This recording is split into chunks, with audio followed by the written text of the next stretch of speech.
Olá, boa noite. Começa agora o E-Jornal. Temos aqui uma série de pautas interessantes, para tratarmos durante o dia de hoje. E uma delas fala sobre o problema das notícias. Como as notícias elas estão impactando nas pessoas durante a pandemia. Há, inclusive, quem defenda que não se deve dar más notícias, porque as más notícias sobre mortes, sobre contágio, elas atrapalham a economia e assustam as pessoas. Nós temos aqui alguns dados também, dados que são muito preciosos, muito importantes e retirados de onde se pode retirar dados confiáveis. Previsões baseadas em estatísticas, em modelos matemáticos, em modelos epidemiológicos que mostram, afinal de contas, aonde essa pandemia vai, até onde ela vai. E o que vai acontecer no futuro? As pessoas estão falando sobre pós-pandemia, mas aqui nós vamos falar sobre ainda a pandemia. Não há uma previsão de quando nós sairemos dessa. Essa é a verdade. Quem está dizendo ao contrário, está dizendo que sabe exatamente o que nós devemos fazer, está enganado. E eu trago aqui boas notícias, sim.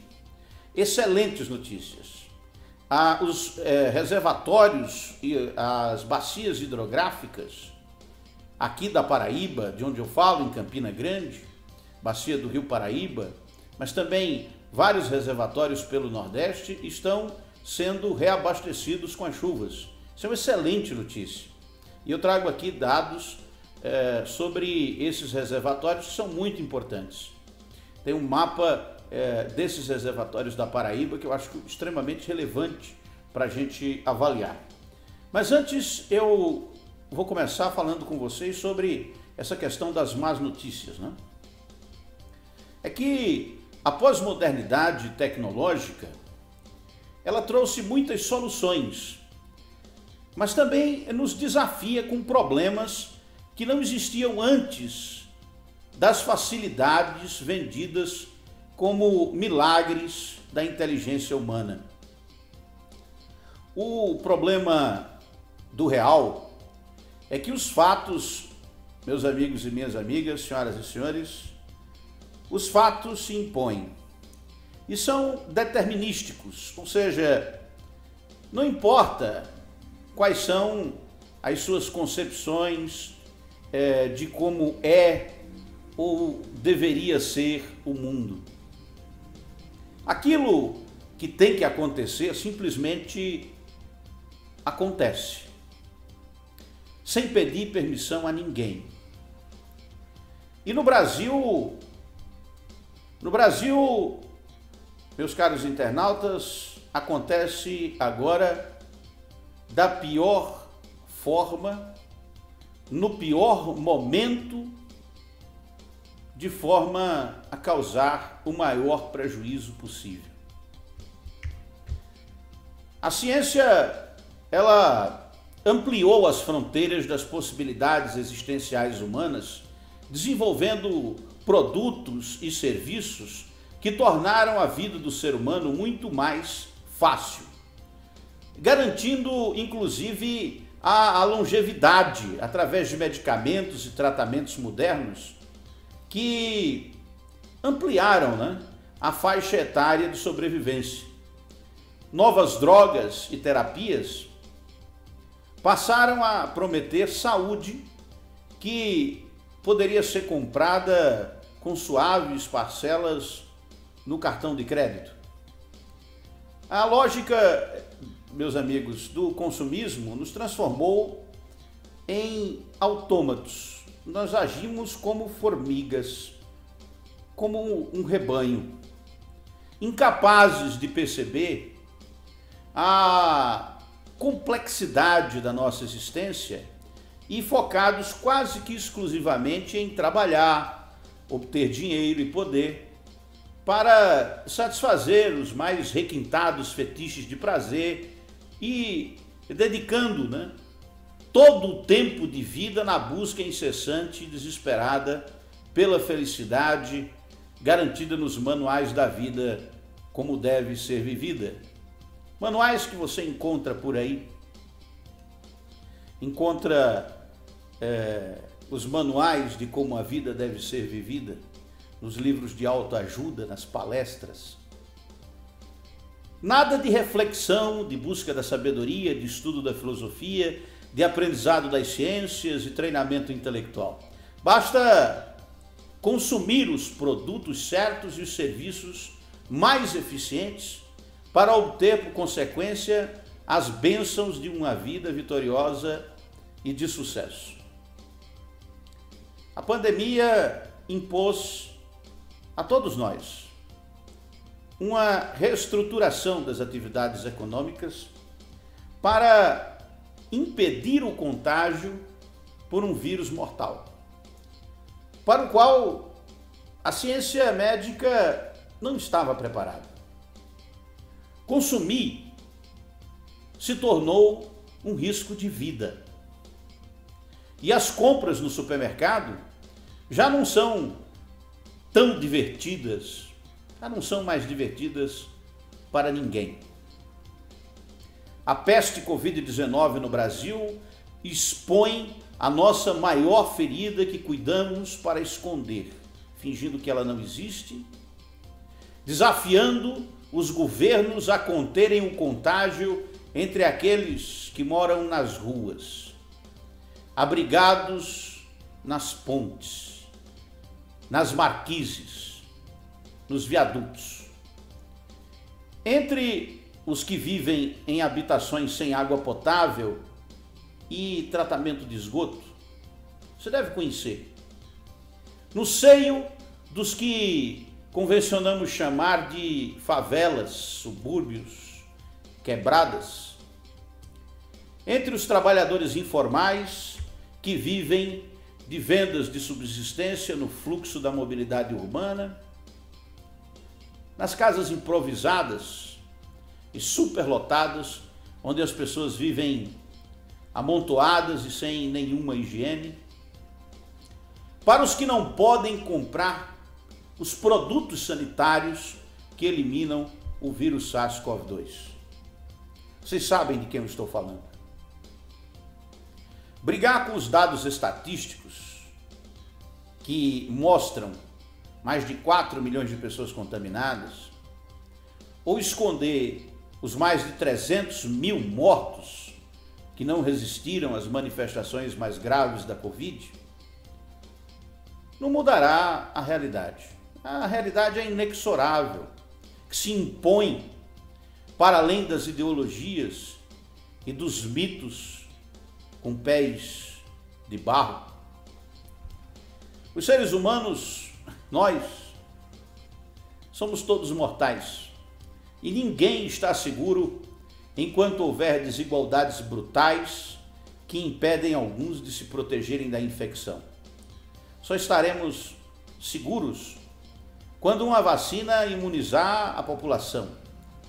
Mas como criar uma medicação profilática, segura? Não é uma tarefa muito simples, muito fácil. Essa solução fatalmente só estará disponível para todos quando muitas vidas forem perdidas nos hospitais e na solidão das residências, onde muitos morrem hoje e morrerão amanhã, sem atendimento médico. Negar esse dado do mundo real é a única estratégia possível para mentes espontâneas que se entregaram a crenças em teologias focadas na prosperidade eterna. Talvez esteja aí a causa do negacionismo sistemático da gravidade da doença do século.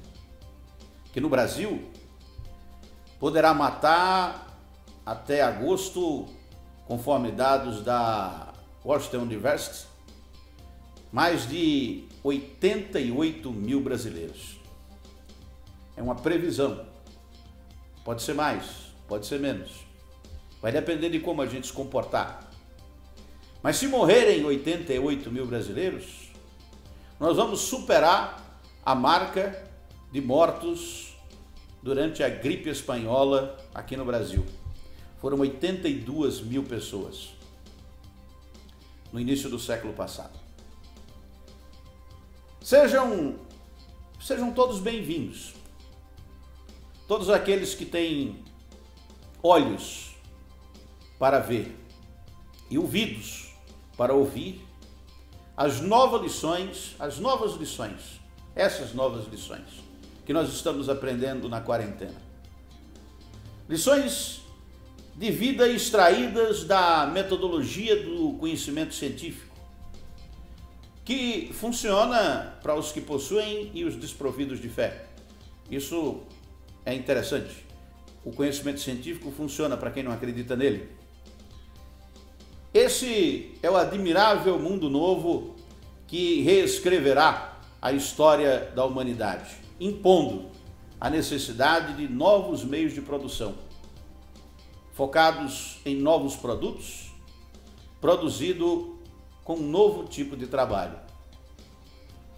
Os líderes políticos e empresariais que se debatem em busca de curas milagrosas e em crenças medievais para o tratamento de doenças epidemiológicas, desconsiderando as recomendações que são consenso entre os cientistas médicos, terão que fechar suas empresas, possivelmente para sempre.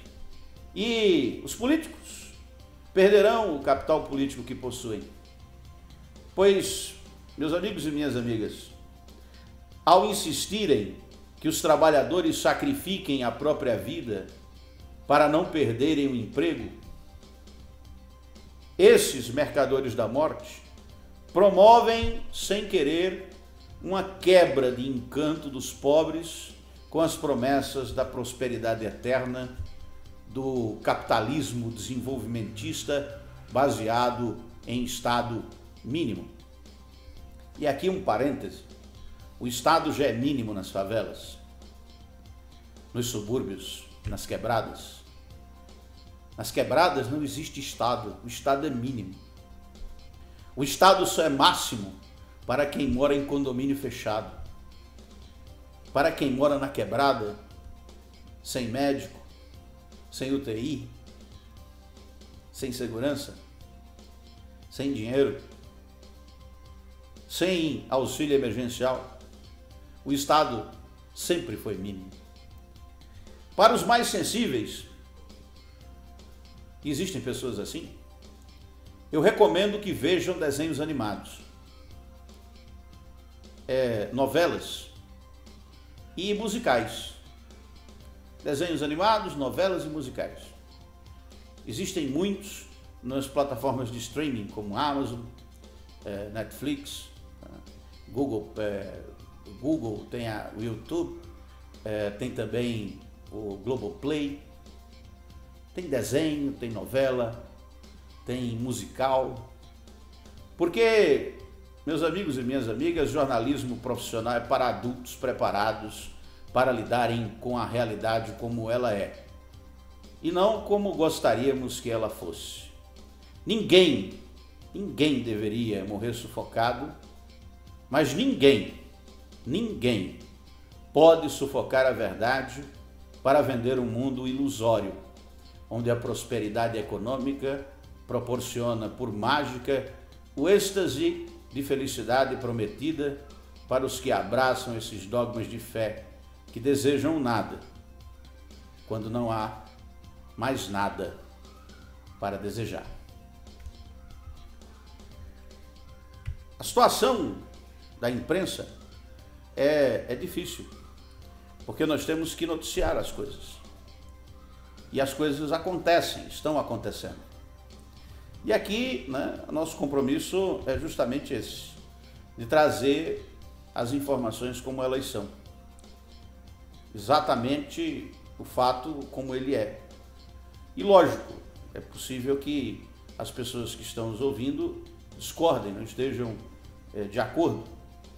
E aí, né, é evidente que também se legitima o contraditório. Agora, eu chamo a atenção de vocês para os dados que eu trago aqui, que são muito interessantes e podem aclarar as nossas ideias a respeito do que está acontecendo hoje no mundo. Eu trago aqui manchetes da Folha de São Paulo de hoje. Bolsonaro empurra segundo ministro da Saúde para a demissão em um mês. É o principal destaque da Folha, que traz essa manchete. Na linha fina, após fritura e ultimato por cloroquina, Nelson Teich anuncia saída e surpreende o presidente. O país tem quase 15 mil mortes. Esse também foi o destaque do jornal Estado de São Paulo de hoje. Desgovernado, em menos de um mês, caem 2 ministros da Saúde. Divergência sobre o uso da cloroquina contra a Covid-19 causou a saída de Nelson Teich. Bolsonaro orienta o general, que assumiu como interino, a ampliar o uso do medicamento, da cloroquina. Número de mortes avançou 666% entre trocas de ministros, entre a troca, né, dos 2 ministros. Esse número 666 é cabalístico, né? Eu não fui conferir se o Estado de São Paulo está correto, né, nesse percentual de avanço entre Mandetta e Teich.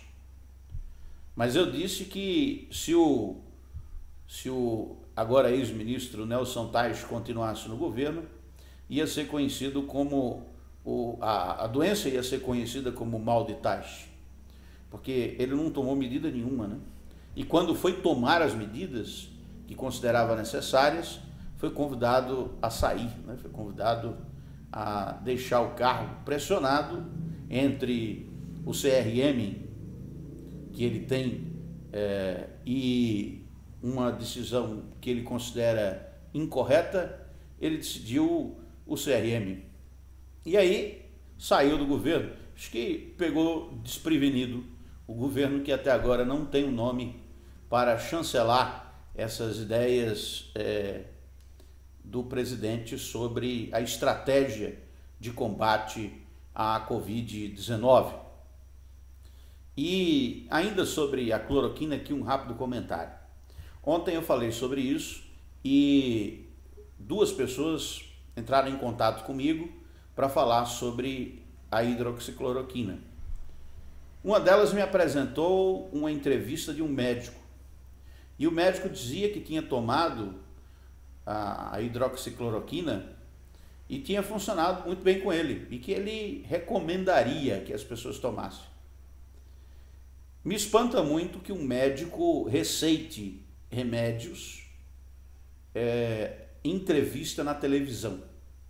Até onde eu sabia, era considerado isso uma falta grave no que diz respeito ao Código de Ética Médica.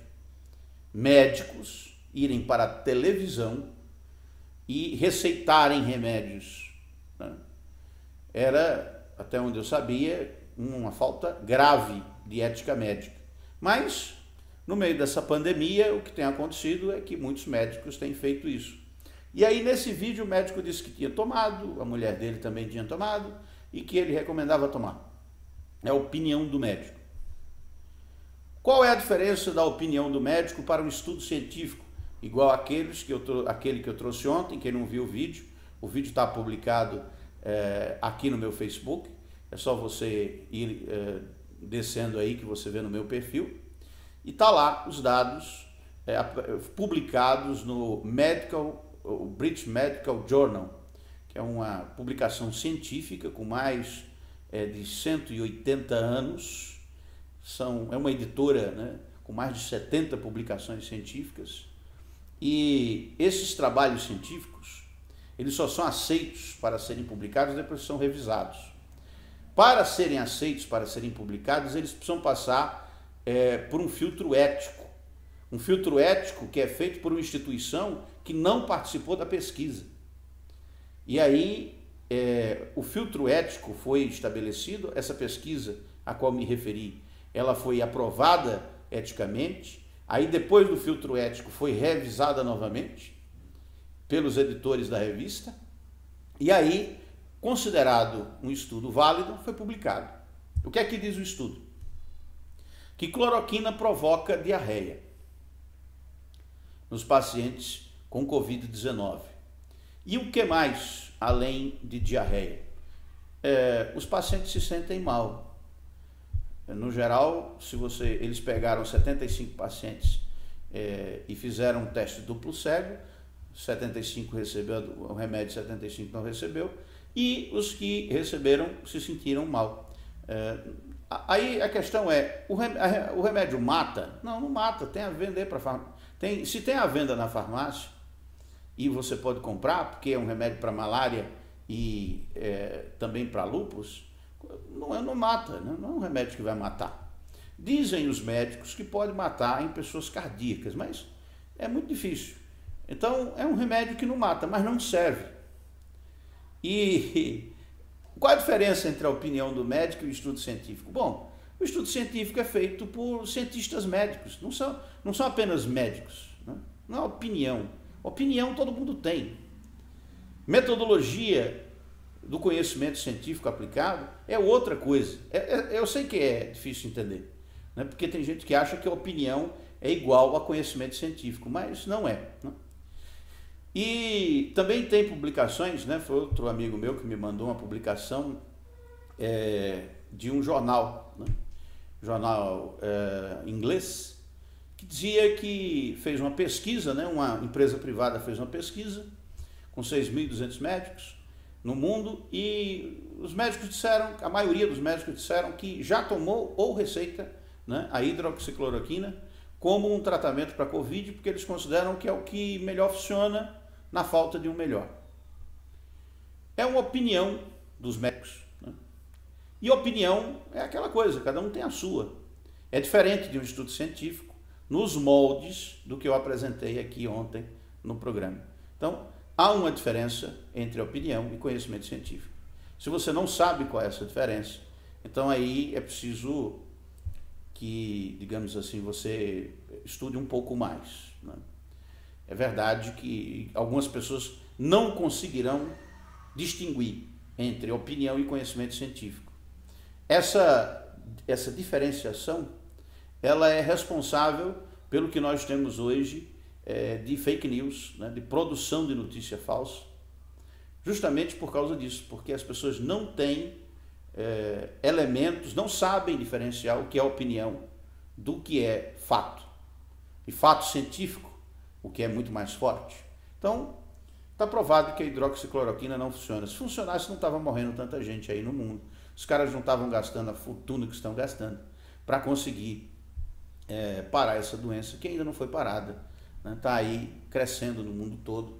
Muitas pessoas ainda continuam morrendo e estão em perigo de vida, inclusive. Então, eu acho que esse tema, apesar de continuar, ele é lógico, eu ainda tenho dúvidas, né? Vamos aí, vamos ver se aparecer um estudo científico sério, publicado em uma revista científica, aí a gente pode, né, avaliar que talvez, né, é possível, não se sabe, né? Mas até agora não tem nenhum estudo científico que prove que esse remédio funciona. Então, portanto, não adianta tomar. Se você quer tomar, tome, né? Por conta e risco sua e do seu médico. Mas o dado que eu trago aqui são dados do mundo real, fatos, né? A média de 690 mortes de Covid por dia nos últimos 10 dias. Nos últimos 10 dias, do dia 6 para cá, a média de mortes é de 690 pessoas por dia. E aí você calcule aí, faça os seus próprios cálculos. né, como é que morre 690 pessoas por dia de uma doença. E aparentemente não há, por parte dos governos, né, porque está morrendo no Brasil inteiro, essa doença está atingindo o Brasil inteiro. É lógico que em alguns locais, alguns centros, né, o vírus está muito mais forte, mas ele está se interiorizando. E o perigo dele se interiorizar é justamente o que eu vou falar agora. É sobre os leitos para salvar vidas. 690 mortes por dia nos últimos 10 dias. Isso equivale a 2 grandes aviões se chocando no ar e explodindo todos os dias nos últimos 10 dias. Você imagina que desde o dia 6, todos os dias, 2 grandes aviões se chocassem e explodissem no ar. Qual seria a comoção pública? E ainda há quem ache que o jornalismo estaria superdimensionando as coisas, o que obviamente não é o caso.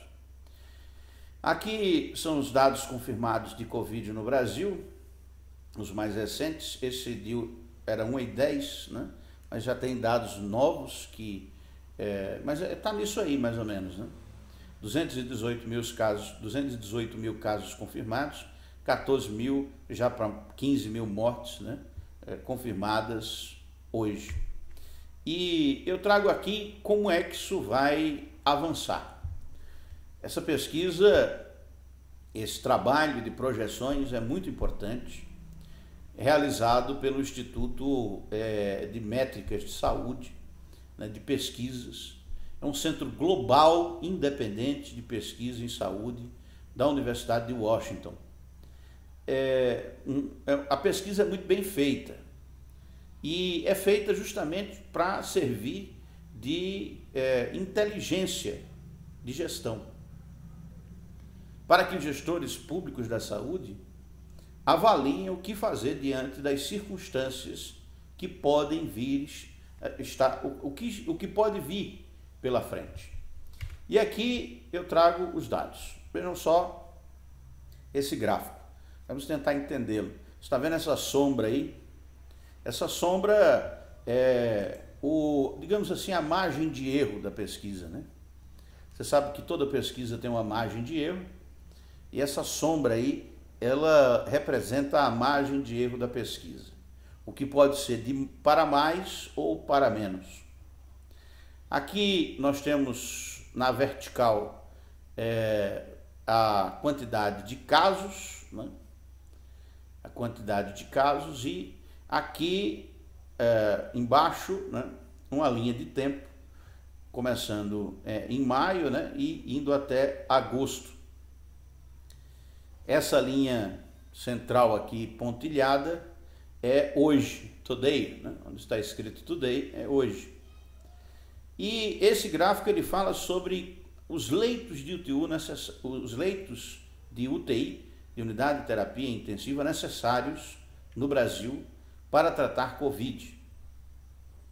Essa linha verde do gráfico, ela mostra, a linha contínua verde do gráfico, ela mostra a quantidade de UTIs que existem, né? 4.060 unidades de terapia intensiva no Brasil. Aumentou um pouco, né? Em alguns estados está aumentando, porque os governadores estão tentando aumentar, né? Estão fazendo das tripas coração para produzirem hospitais e leitos de UTI. Mas o Instituto trabalha com os dados informados pelos estados e o dado é esse aí. O Brasil tem 4.000 leitos de UTI. E de quanto nós vamos precisar? Bom, essa linha tracejada, ela mostra os leitos de UTI necessários para os números de casos de Covid. Aqui nós estamos hoje, né, com a linha aqui na vertical tracejada, no dia 16 de maio, né, hoje, e a projeção. A projeção é que sejam necessárias no Brasil, mantidas as condições atuais de isolamento, mantidas as condições atuais que os prefeitos e os governadores estabeleceram, contrariando as determinações do presidente da República, que quer que abra tudo, mantido o que está, essa linha tracejada em verde mostra que nós vamos precisar de 11.168 leitos de UTI em junho, no dia 1º de junho. Que esse mesmo gráfico mostra aqui no dia 16, né, que nós já não temos leitos de UTI suficientes em alguns estados. Isso está sendo observado em Pernambuco, no Rio de Janeiro, também no Amazonas. Faltam leitos de UTI. Em algumas cidades não tem mais, tem uma lista de espera de pessoas que estão sufocadas, que estão morrendo, mas que não têm como serem atendidas com uma terapia intensiva, que é a única coisa que salva vidas de pessoas infectadas com Covid. Não é hidroxicloroquina, não ou qualquer outro remédio aí, o Remdesivir, ou qualquer outro. Não tem ainda. Em breve eu acho que vai ter, que eles vão desenvolver uma droga, talvez um coquetel antiviral, como tem, por exemplo, para AIDS, né? Mas, por enquanto, não tem. E enquanto não tem nem vacina nem remédio, o que salva é UTI. E UTI também não tem. A projeção é que o Brasil tem em torno de 4.060 UTIs e que vai precisar, entre junho, julho e agosto, mais acentuadamente entre junho e julho, quando vai ocorrer o maior índice de contágio, segundo as projeções da Universidade de Washington. Então nós vamos precisar ter o dobro de leitos de terapia intensiva que existem hoje. Isso não é possível criar. Não dá para criar. Nem que nós tivéssemos os equipamentos necessários. Porque precisa das pessoas, dos enfermeiros, dos médicos, dos intensivistas. Uma mão de obra cada vez mais escassa e que está prejudicada, inclusive, pela própria doença, né? Porque a Covid ela é muito agressiva, o vírus é muito agressivo. As pessoas pegam o vírus com gotículas invisíveis que viajam no ar e que, inclusive, segundo as últimas pesquisas, podem contaminar as pessoas até pelo olho. É por isso que os médicos usam aquelas viseiras de plástico, é justamente para que as gotículas não penetrem no olho, porque se penetrar no olho, o vírus entra no corpo do indivíduo e começa o contágio. Então, não temos UTI para todo mundo, que fique claro. E quanto é esse todo mundo? Bom, esse todo mundo é muita gente, né? Vai faltar UTI aí para... vai ter UTI para quem está sendo tratado, e um grande número de pessoas vai ficar sem. Vão morrer pessoas que poderiam ser salvas. Então é por isso que existe essa fake news do remédio mágico. Durante a gripe espanhola também tinha remédio mágico, né? O remédio mágico, ele resolve o problema, aí a complexidade se dissolve. É uma espécie de milagre, né, que ocorre e que tira a responsabilidade do gestor sobre a complexidade do problema.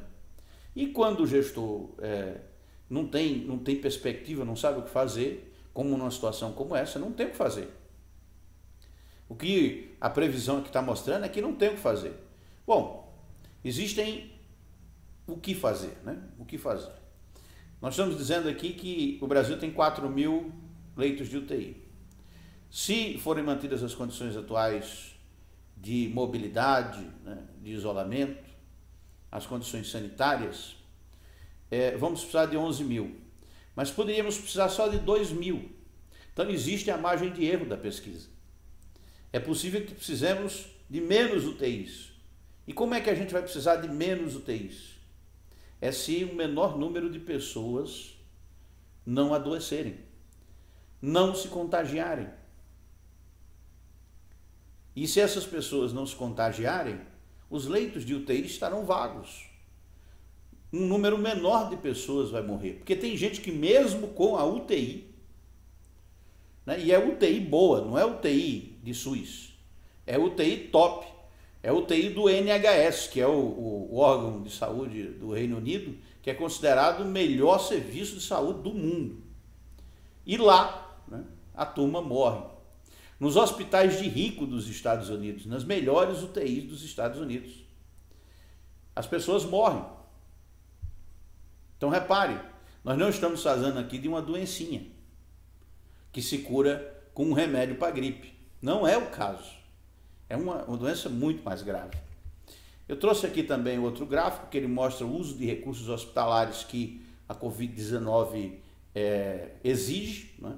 Não é só leitos de UTI, tem também a questão dos ventiladores invasivos, né? Que aqui no Brasil são chamados de respiradores, mas a máquina não respira, não tem sentido chamar de respirador, é um ventilador, né? Porque ventila ar para dentro dos pulmões. Bom, mas aqui no Brasil se chama de respirador, vamos chamar de respirador. Precisa de 9.843 respiradores. Temos? Não temos esses respiradores. Temos camas suficientes para todo mundo? Bom, tem, né? Leito de enfermaria tem para todo mundo. Mas o problema da Covid é que ela exige leito de UTI. E leito de UTI não tem para todo mundo. Esse é o grande problema. Hospitais de campanha que estão sendo feitos são enfermarias, né? Não são leitos de UTI. Tem uns que têm leitos de UTI. Mas não dá para criar leitos de UTI com um estalar de dedos, de uma hora para outra, porque apareceu uma pandemia. O país não estava preparado para isso, porque um leito de UTI, para ser mantido, precisa de 10 profissionais de medicina altamente especializados. E manter uma equipe dessa é caríssimo. É uma fortuna. É tanto que, não sei se você tem plano de saúde, mas se você tiver e já precisou usar o UTI do plano de saúde, você sabe como é complicado, né, conseguir o leito de UTI. Eles liberam, mas tem toda uma checagem. No SUS, o leito de UTI é muito difícil.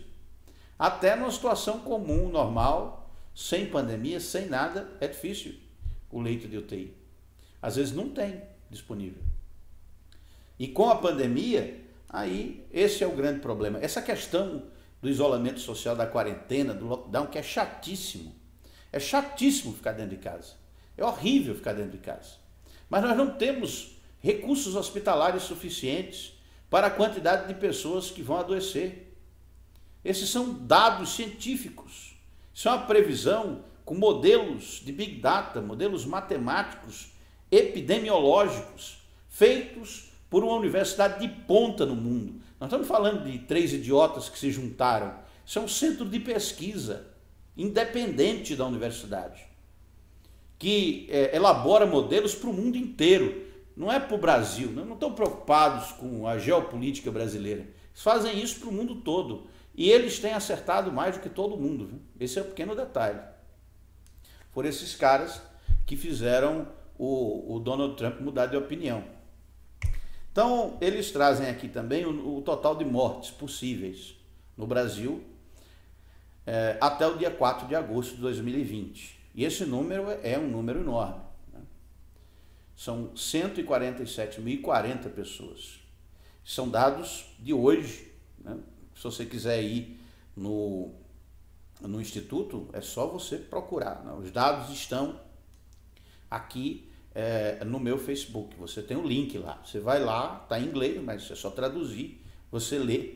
Não são dados escondidos, não são dados que eu achei, que estou aqui apresentando. Não, são dados públicos. Qualquer um pode verificar. Eu estou aqui trazendo e explicando os gráficos, porque eu sei que tem algumas pessoas que não conseguem entender gráfico quando lê.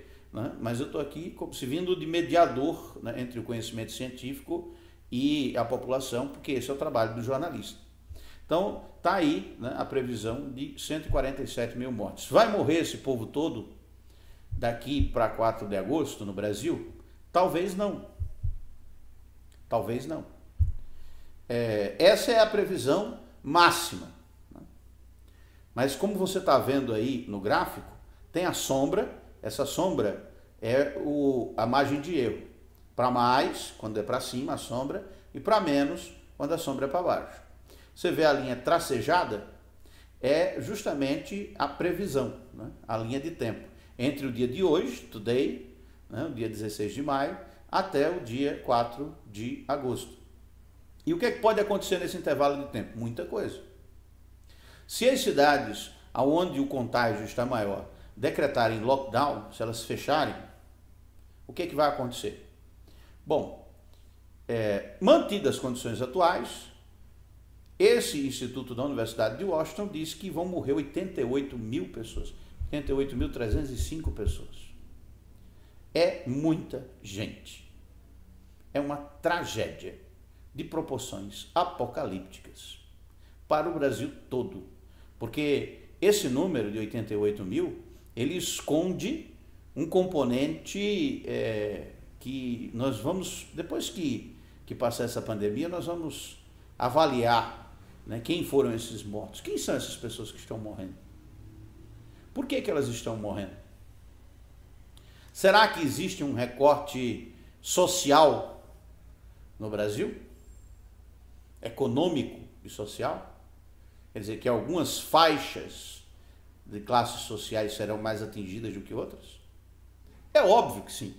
Se você conhece o Brasil, se você não precisa ir do Oiapoque ao Chuí, né? Basta você conhecer razoavelmente o país. Você vê que existem desigualdades. Ande na sua cidade, você vai ver quais são as desigualdades que existem. Que tem gente que usa álcool para cozinhar, não para lavar a mão. Não tem acesso a botijão de gás, nem muito menos água encanada, esgoto, limpeza, higiene. Impensável. E aí essas pessoas estão sendo forçadas a fazer quarentena, elas não vão fazer. Então a margem de erro para mais dessa pesquisa, ela tende a se confirmar. O que é que pode acontecer? Nos grandes centros onde está acontecendo, onde a epidemia está mais forte, aqui na Paraíba, por exemplo, onde é que tem mais gente morrendo? João Pessoa. Por que ainda não decretou lockdown? Tem que fechar a cidade. Fechar a cidade é a única coisa que tem a fazer. É ruim? É. Vai ter desemprego? Vai. Vai prejudicar a economia da cidade? Vai. Todo mundo vai sofrer? Todo mundo vai sofrer. Mas vai morrer menos gente. Vai morrer menos gente. A estupidez consiste em não vamos parar nada e fingir que a doença não existe. E aí nós vamos para os 147 mil mortos no Brasil. Podemos ter apenas 30.302 mortos, segundo essa pesquisa. Então existe uma escolha, né, entre 193.786 mortos, que é a margem de erro para mais da pesquisa, e 30.302, nós escolhemos. Atualmente estamos escolhendo 88.305. Podemos escolher fechar mais as coisas, diminuir a atividade, ficar mais em casa, evitar o contágio, evitar superlotar as UTIs que não existem. Não existe leito de UTI no Brasil disponível para todo mundo.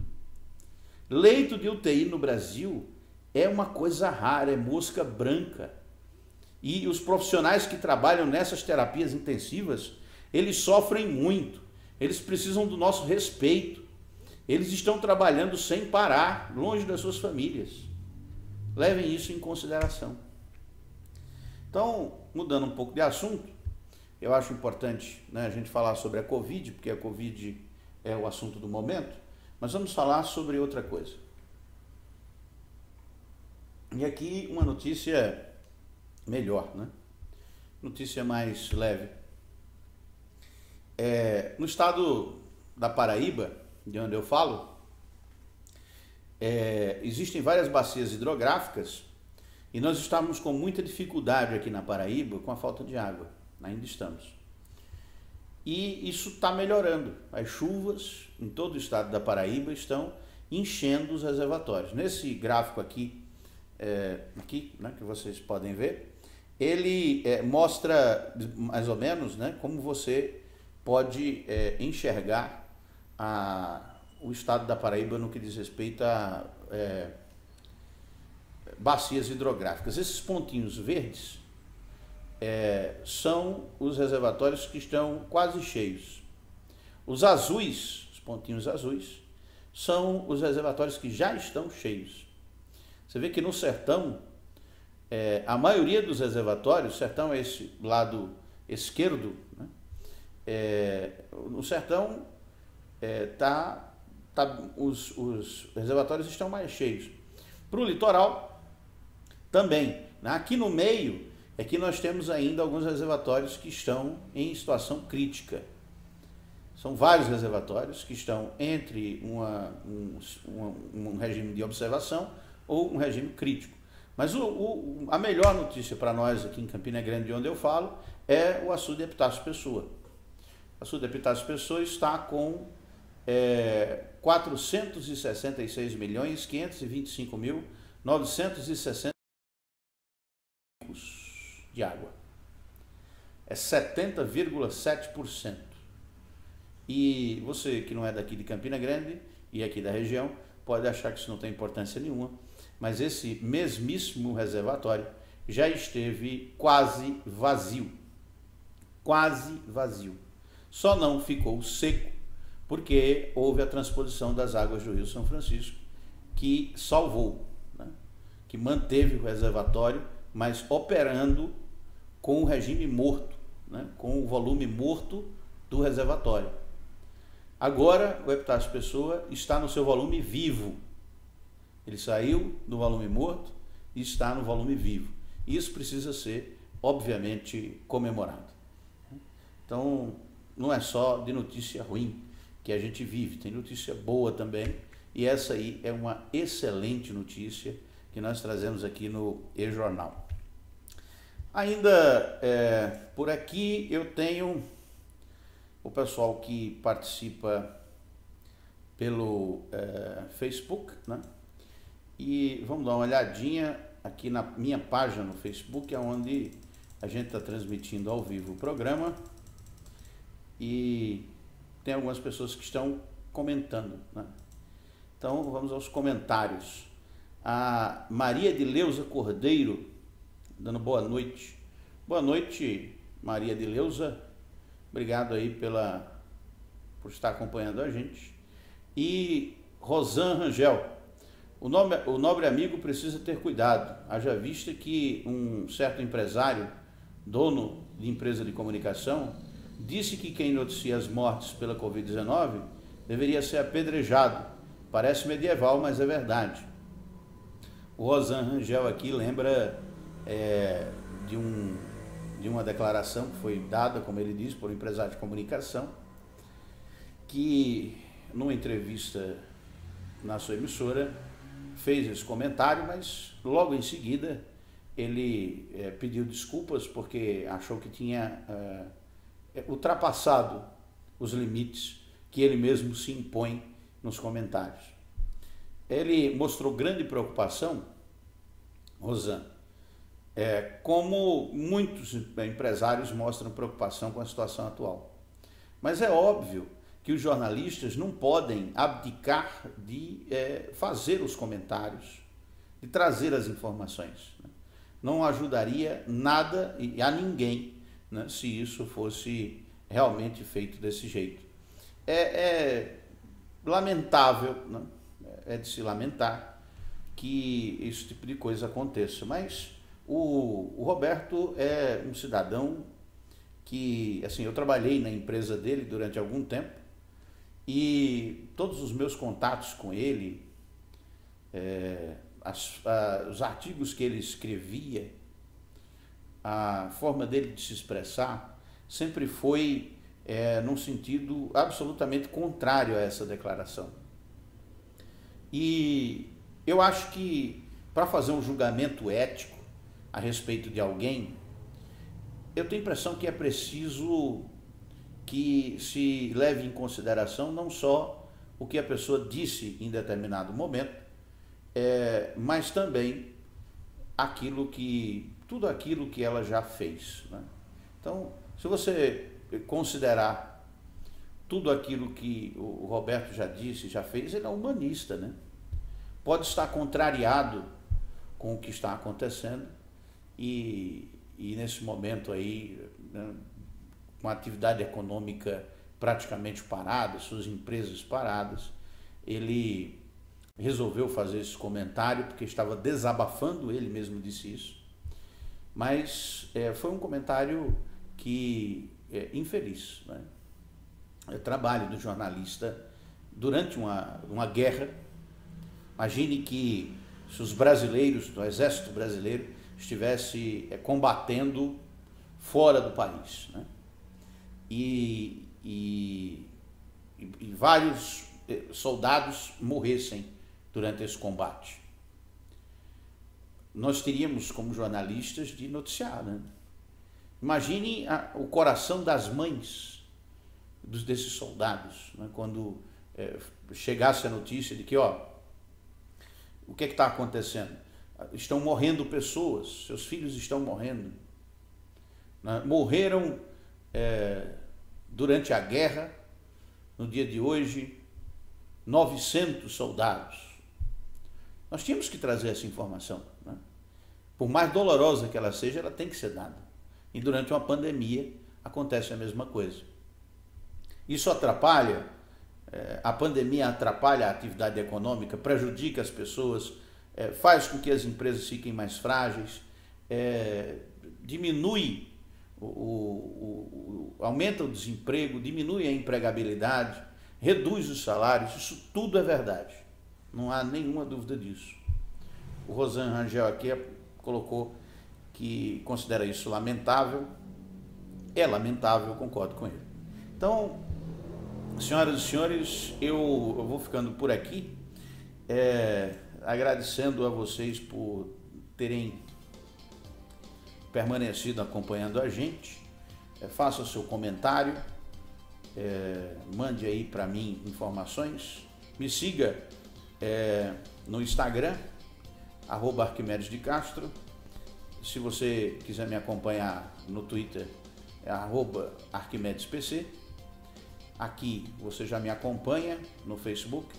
Tem também no YouTube, esse vídeo ele sobe para o YouTube junto com a transmissão para o Facebook. Então é isso aí. Obrigado a todos, tenham uma excelente noite. Eu finalizo aqui com uma mensagem de esperança, né?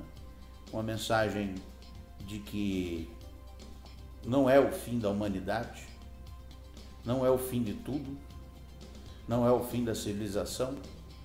Nós estamos vivendo um momento de grande dificuldade, vamos superar esse momento. Esse momento é um momento de grande reflexão e de dificuldade, principalmente porque a quarentena, ela nos impõe a solidão. E a solidão é dolorosa, né? A solidão é uma dor que os poetas tentam amenizar com as suas poesias, mas às vezes a própria poesia faz com que a dor doa ainda mais. E a solidão, ela traz consigo também a melancolia, a tristeza. Ficar sozinho, trancado dentro de casa é muito triste, é muito difícil, não é fácil para ninguém. Mas é a única solução que nós temos no momento. Então, procure fazer as coisas que você gosta de fazer. Brinque da brincadeira que você mais gosta de brincar. A minha, que estou em casa, isolado, quarentena, tenho vários fatores de risco, então não vou me arriscar. Estou devidamente informado a respeito dos problemas, né, das dificuldades que envolvem o tratamento desta doença e não vou aí me expor ao contágio. Eu sei que algumas pessoas precisam se expor e aí elas realmente ficam numa situação muito difícil, mas se você puder, fique em casa Tome todos os cuidados, limpe as coisas, tenha a máxima higiene possível, use máscara, porque essa doença é muito complicada, muito difícil, e ela requer de nós inteligência para superar essa crise. Até mais. Obrigado a todos.